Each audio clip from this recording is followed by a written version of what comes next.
My wife gave our vacation fund to her affair partner. The bank app notification hit like a punch to the gut. Our vacation fund, the $10,000 we'd saved for a dream trip to Italy, was gone. My wife, Sarah, had withdrawn it all, claiming she was lending it to her coworker, Tom. I'd begged her not to, my voice tight with worry, but she'd brushed me off, her brown eyes flashing. "It's my friend, my call," she'd said, her tone final. Last night, a forgotten email on her laptop revealed the truth. The money wasn't a loan. It was for Tom, her lover, to fund his new business.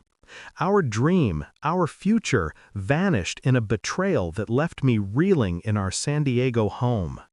I'm Matt, a 37-year-old paramedic, steady and selfless, the kind of guy who thrives under pressure, saving lives and building dreams. Sarah, my wife of 6 years, is 34, a nurse with a warm heart and a stubborn streak that drew me to her at a hospital fundraiser. Her compassion balanced my intensity, and our life was a shared mission, a cozy apartment, plans for a family, and that Italy trip we'd pinned on our fridge. But lately, Sarah's work drinks with Tom, a 39-year-old hospital administrator, became frequent. Her phone always angled away, her excuses sharp. Tom's slick confidence at staff parties always felt off, but I trusted Sarah, until now. The conflict exploded when I confronted her that evening. She walked in, her scrubs wrinkled, and I held up my phone with the bank alert, my hands shaking. "Sarah, you gave our vacation fund to Tom?" Her face collapsed, and the truth poured out.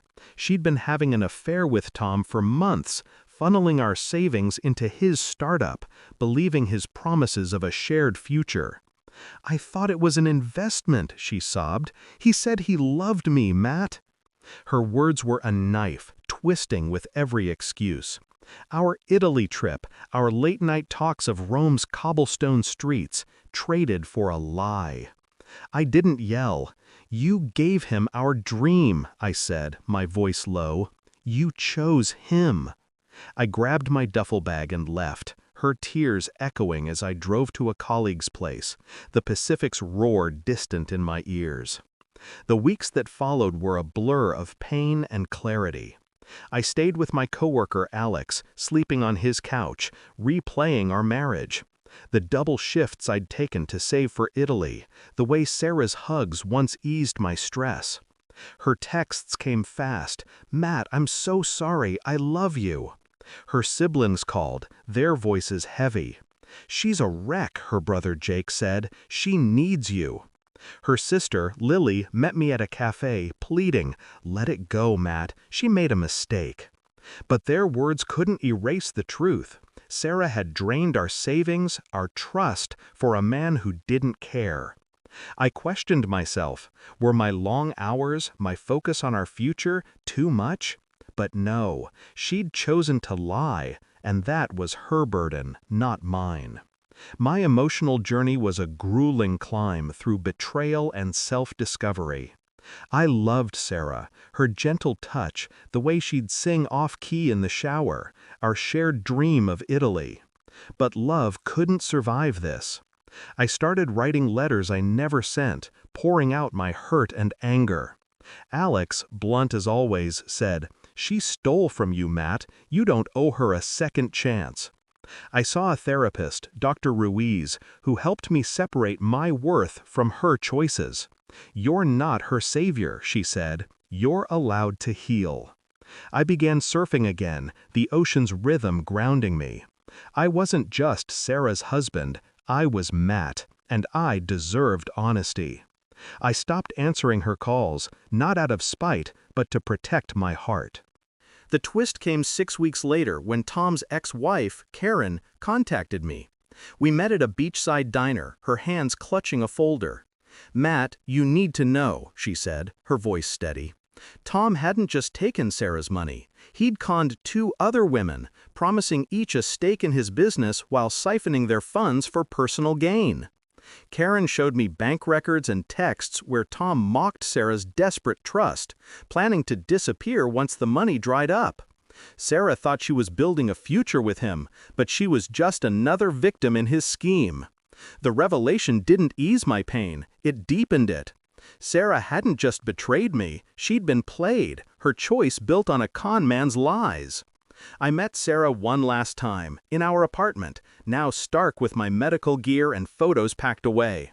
She sat at the kitchen table, clutching a postcard of the Colosseum we'd pinned to our fridge, her eyes swollen.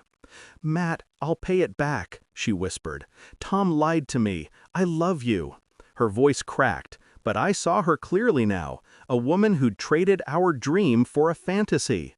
I told her about Karen's evidence, watched her face crumple as Tom's betrayal sank in. "You didn't just give him our money," I said, my voice calm but firm. "You gave him our trust." I handed her the divorce papers, my heart heavy but resolute. This isn't my loan to forgive. Her sobs followed me as I walked out, but they didn't pull me back. The ending wasn't the dream I'd held when we married, vowing forever under San Diego's sunset. I moved into a small beachside rental, started volunteering at a community clinic, my hands finding purpose in helping others. Sarah moved in with Lily, I heard, trying to rebuild her career. Her siblings stopped calling, their silence a quiet nod to her choices. The lesson wasn't just about betrayal, it was about self-worth. I'd spent years saving for our future, but now I was saving myself. I joined a surfing group, their laughter filling the void Sarah left.